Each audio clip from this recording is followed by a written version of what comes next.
Hello students. तो ये जो है स्प्रिंग रिलेटेड क्वेश्चन है और spring in series spring in parallel combination को इंक्लूड किया गया है इसमें। बहुत ही इंटरेस्टिंग क्वेश्चन है। देखो, एक स्प्रिंग है, एक स्प्रिंग है जिसका फोर्स कांस्टेंट के दिया गया है और उसको तीन टुकड़े पे डिवाइड किया गया है। ठीक है, तो मान लो एक काम करते हैं, इसका लेंथ हम 6L ले लेते हैं क्योंकि रेशियो 1, 2 एंड 3 दिया गया है। ठीक है, तो अगर हम 6L इसका लेंथ लेंगे ना तो एक पार्ट हो जाएगा L, दूसरा पार्ट 2L एंड तीसरा पार्ट 3L। तो कैलकुलेशन पे थोड़ा सा मतलब आसान होगा। देखो इसमें तो पहले पूरा ऐसे लेंथ था, मान लो इस स्प्रिंग का पूरा ऐसे लेंथ था, कितना था 6L। तो इधर अगर हम फोर्स दे देते हैं तो कितना अमाउंट इसका इंक्रीमेंट होगा। मान लो कि 6L है ना, तो एल पोर्शन के लिए एक्स अमाउंट इंक्रीमेंट होगा। एक फोर्स देने से एल सेगमेंट के लिए, एल लेंथ के लिए एक्स अमाउंट इंक्रीमेंट होगा।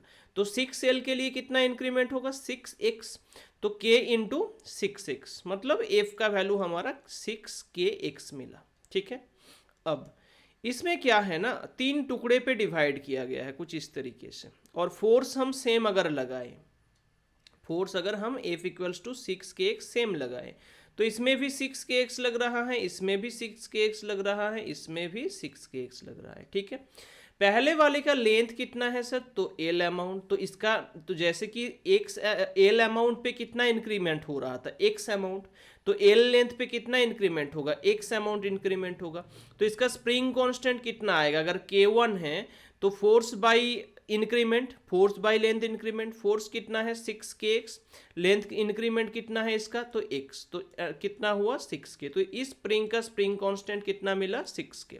दूसरा, इसका लेंथ कितना था 2L, तो इसका इंक्रीमेंट कितना होगा सर 2x, फोर्स कितना लग रहा है 6kx, तो इसमें क्या आएगा K2 का वैल्यू, तो force 6kx divided by increment 2x, मतलब कितना आया दैट इज 3k। सेम तरीके से अगर हम इसमें देखें तो 3L लेंथ था, इसका लेंथ कितना था 3L, तो इंक्रीमेंट कितना होगा 3x का, फोर्स कितना लग रहा है 6kx का, तो K3 कितना आ जाएगा that is force 6kx divided by increment 3x, तो इसमें हो जाएगा 2k। तो हमारा जो स्प्रिंग कांस्टेंट मिला, क्या क्या मिला 6k, 3k एंड 2k। ठीक है, तो उसको क्या करने के बाद, काटने के बाद, उसको काट दिया गया था ना, उसको काटने के बाद हमारा जो रेस्पेक्टिव स्प्रिंग कांस्टेंट मिला वो ये वैल्यूज हैं। ठीक है, क्या क्या वैल्यूज हैं, तो एक का वैल्यू है 6k, दूसरे का 3k और तीसरे का क्या है 2k। अब उसको बोला गया है कि जब सीरीज में कनेक्ट करते हैं तब फोर्स कांस्टेंट आता है k डैश।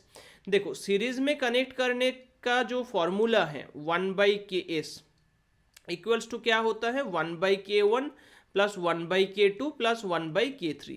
ठीक है, अगर k सीरीज कॉम्बिनेशन का इक्विवेलेंट स्प्रिंग कांस्टेंट है।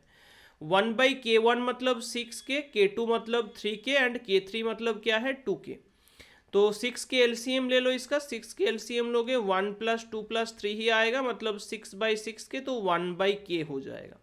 मतलब हमारा केएस का वैल्यू क्या मिला के बराबर। ठीक है, केएस का वैल्यू क्या मिला के बराबर। नेक्स्ट, अगला पोर्शन पे क्या बोला गया है, देखो अगला पोर्शन पे बोला गया है कि जब उसको उन तीनों को पैरेलली कनेक्ट कर दिया जाता है तब हो जाता है के डबल डैश, मतलब के डबल डैश का वैल्यू फिर क्या आएगा, तीनों को जोड़ दो तो 6k plus 3k plus 2k, क्योंकि जोड़ जाता है मतलब k1 plus k2 plus k3 होता है इसमें, तो कितना आएगा 11k। ठीक है, तो k डबल डैश का वैल्यू क्या मिला 11k।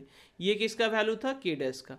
दोनों का रेशियो पूछे, k dash ratio k double dash, k dash का वैल्यू कितना था sir k, ratio k double dash का वैल्यू 11k, तो इक्वल्स टू 1/11। ठीक है, 1/11।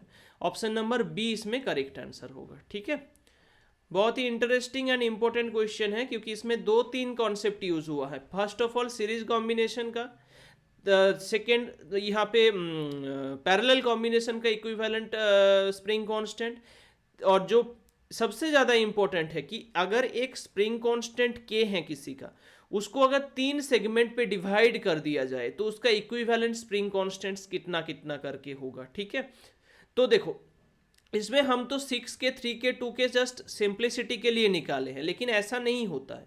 ठीक है, ऐसा नहीं होता है, तो कैलकुलेशन को थोड़ा समझ दें, मतलब देखो इसका आंसर सही है, कोई प्रॉब्लम नहीं उसमें, लेकिन जब डायरेक्ट ओनली ऑन दिस अगर क्वेश्चन दे देते हैं, ठीक है, ओनली ऑन दिस, कि एक स्प्रिंग है जिसका स्प्रिंग कांस्टेंट है के, उसको अगर काट दिया जाता है तीन segment L, 2L and 3L पे, तो उसका इक्विवेलेंट स्प्रिंग कांस्टेंट हर एक इसके लिए कितना कितना करके होगा।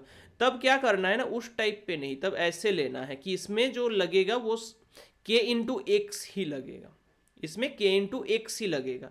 अभी बोल दे, अभी ऐसे लेना है कि एक्स जो देखो 6L टोटल इसका लेंथ था, टोटल जो पोर्शन था 6L, तो 6L के लिए बढ़ा कितना एक्स अमाउंट, एल के लिए बढ़ा कितना x/6 अमाउंट, ठीक है ऐसे। तो इसमें हर एक पोर्शन के लिए कितना कितना करके बढ़ेगा वो हम लोगों को निकालना है, ठीक है। तो पहले वाले के लिए कितना होगा x/6, क्योंकि उसका लेंथ l था।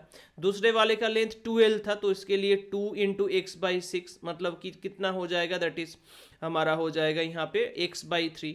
तीसरे के लिए कितना होगा, इसका लेंथ 3L है, तो इसका इंक्रीमेंट भी होगा 3 गुना 3x/6, मतलब x/2, ठीक है। तो x/2, x/3, x/6 मिल जाएगा। एंड करस्पॉन्डिंग स्प्रिंग कांस्टेंट उसको मतलब फोर्स डिवाइडेड बाय करके निकाल सकते हो, ठीक है। तो इस तरीके से आसान होगा, ठीक है। ये भी आसान है, वो भी आसान है, कोई प्रॉब्लम नहीं, ठीक है, किसी एक को भी कर सकते हो। इसमें क्या है ना, option number B correct answer हुआ इस क्वेश्चन का, ठीक है। ओके, आई होप कुछ डाउट नहीं है, कुछ डाउट होता है तो कमेंट सेक्शन पे कमेंट करना, ठीक है। Okay, thank you for watching this video, thank you.